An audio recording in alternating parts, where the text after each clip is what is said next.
Today it's all about radions.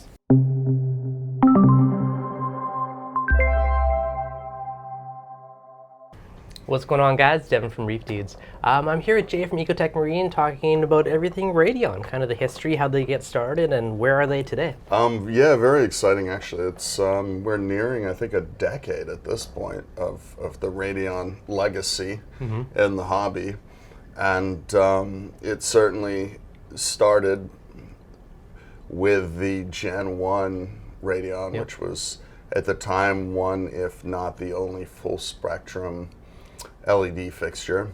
Which is pretty awesome. But before we get into that, just a quick question. So I know you guys started with the Vortec pumps. What was the deciding factor that's like, yeah, let's bridge into LEDs and let's up our lighting game? Well, it was always our plan right from the beginning to make an entire system of aquarium products back when we had the original MP40 going all the way to present. And obviously after Flow, which was what got the company started with the Vortec pumps, lighting is obviously another huge component to being able to keep coral alive. When we started, the predominant technologies were metal halide and fluorescent tubes, T5s. We wanted to embrace a new technology, and at the time there was kind of plasma and LED were the two that seemed to have some promise. LEDs seemed to be the way forward. There were other fixtures on the market. Actually, I think at that time was about when the Aquillumination Sol had just launched, and that light proved that LED technology was just about at the point where you could actually grow coral. Like, it was actually, the output was high enough. You could make an LED fixture that could actually support living coral. Now, how much has changed from Gen 1 up to Gen 4 where we are today? A fair bit. Pretty much everything in reality. But that in and of itself is kind of interesting, because at the end of the day, to quote Sanjay, a photon's a photon's a photon. And really, the biggest changes are things that we've learned about how to engineer an LED fixture, what works, what doesn't work, what people want, and largely how to make it look better and better to us as the hobbyist who's actually looking at the coral. More aesthetically pleasing, more coral pop, better aesthetics overall. Exactly. So the fundamentals are coral health, growth, and then secondarily, the user experience. But as the technology's progressed, and we have the formula for growing coral, got that down pat. Down well. So now, over the last few generations, a lot of it is just about improving that user experience. And that comes in the form of many things. Some are pretty significant, like user interface and connecting. Obviously, we're at this kind of turning point where we're going to move in the next few months from EcoSmart Live to Mobius, which should be easier, more robust, faster, more reliable in terms of a connection mechanism. That'd be exciting. But then you also have things like fan noise.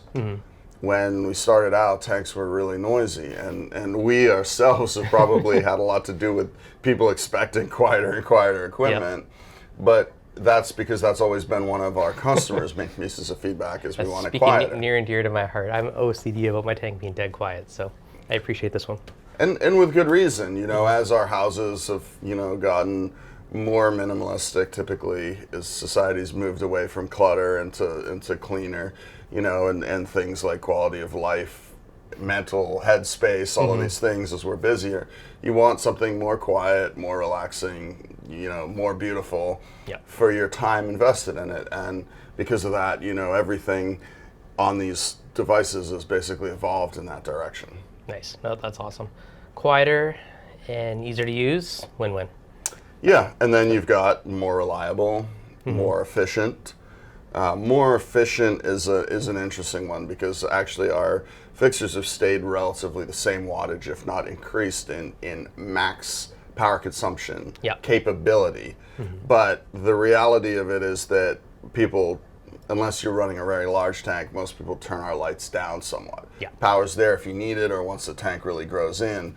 But the LEDs themselves and the fixtures have gotten more efficient. Yep.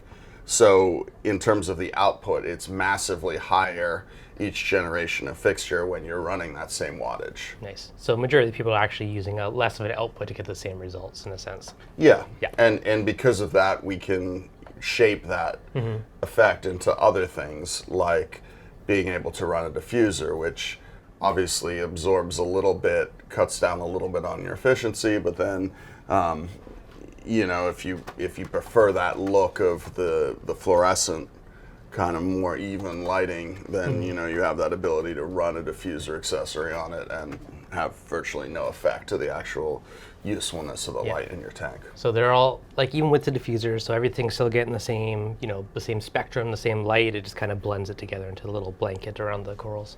Yeah, exactly, because that's what a diffuser does, right? A warm, fuzzy light blanket. I do get asked about those a lot, like what the difference is. To me, I always tell people it's kind of like something in the middle of an LED and a T5 is kind of like halfway in the middle for kind of the look and feel of it. So that's correct, and that's one of the things which T5 is kind of unique, for example, in that it is a very large area of light production. You can achieve the same effect with a diffused large LED fixture or with multiple LED fixtures, but at the end of the day, you will also, the more light you put on, the less drama you have in terms of caustics and that kind of sparkle and dazzle. yeah, So using a point light source, which is going to be a fixture, smaller fixture, or an LED cluster with a diffuser, gives you that more blended look of a T5, but also some of that drama that you get from the shadows and the light and dark. Yeah, exactly. More contrast to your tank. Exactly. So, as we go forward, that's another thing which we intend to go in progressive generations. That's been one of the major focuses, is in improving the hobbyist aspect of the experience. Growing coral and coloration, we have a lot of, we're very fortunate to have a lot of aquaculture retail facilities using our lighting and getting absolutely stunning results with it. So clearly, at this point, the coral's happy. Yeah, the growth is down. The growth's down. People are getting what they need. The coral's getting what it needs. So at this point, it's all about just improving that user experience, and making it quieter, making it visually even more stunning, and making it quieter, more reliable, things of that nature. Nice. So now the current generation is already a pretty awesome light. So where do you go from there? How do you improve something that's already amazing? Well, with the G4, a lot of the development in the G4, and that's sort of where this diffuser accessory came from, was always about getting more spread and better color rendition. So more color out of your coral, both in fluorescence and pigmentation, your ability to see the natural colors of the coral, combined with more spread, which in this day and age is more useful than more output, because our tanks are not getting deeper, but we would like to have less equipment on our tanks. Makes sense. So getting more spread, and even if you don't have more equipment, having more spread gives you more coverage in terms of lighting under areas where there's shadowing. Okay. So that was the goal with the G4. Adding the diffuser gives you an aesthetic option there in terms of whether you like the pure LED look or whether you want a more subdued look. When we go to the next generation or the next iteration of the lighting, it'll be more of that focus on the user experience. So we have the option to add in some more peaks in the spectrum, particularly some in a little off the blue, which might encourage pigmentation in coral as a kind of sun response pigmentation, and then beyond that, just will express more colors because of the fact that what you're seeing is being reflected. So you need that color light in there to be reflected. Nice, awesome. Sounds like there's some good stuff on the horizon. And then obviously quieter. Quieter, win-win, more efficient, and easier to use. So these are all things which Perfect. which we're moving towards. Awesome. Now you have a couple of these little LED pucks here. Are these just for like the 3 and the 4s? What were these ones out of? Well, I was looking at these. So this is 2011 and 2012. So both of these are actually fairly old clusters. And I'm guessing, because there's not all the LEDs populated, that might have been base, the base, so maybe around the time of it, Gen 2. Because I actually want to say I'm not actually, I'd have to look it up to see when we actually launched it. Nice. But it is, I mean, the reason I had these here was because that is one of the things that evolves over time is the LED technology. So we change the LEDs with the progressive, what's available on the market, and then other things like the geometry of where they're placed. And then the other thing which has evolved fairly substantially is the lens technology. Yeah. And that's been a huge change. At least when we went up to like the TIR lenses and then the whatever the hemispherical ones were called. Yeah, so that's what these are. So the current generation uses these HEI lenses. Right here we have one of the early model Radions that actually had reflectors. Yeah. So the first generation Radion had a reflector, clear lens, and you know what that does is reflectors harness a little bit of the light spillage, because if you think of an LED, it's 180 degrees because it's flat mounted of light. The lenses the reflectors sort of catch a little bit of that light that's bouncing out and send it like herding cats down towards the tank. When we went to the G3 was when we went to TIR lenses, and TIR stands for, I believe it's total internal reflectance. And what that is actually doing is it's sort of a geometry of progressive angles, so that it actually captures the light bouncing at all angles and refocuses it specifically downwards. So you're getting basically the best use you possibly can out of all those little light beams. Right. Yeah. And what that gives you is a lot more par for your bang for your buck in terms of par under the fixture.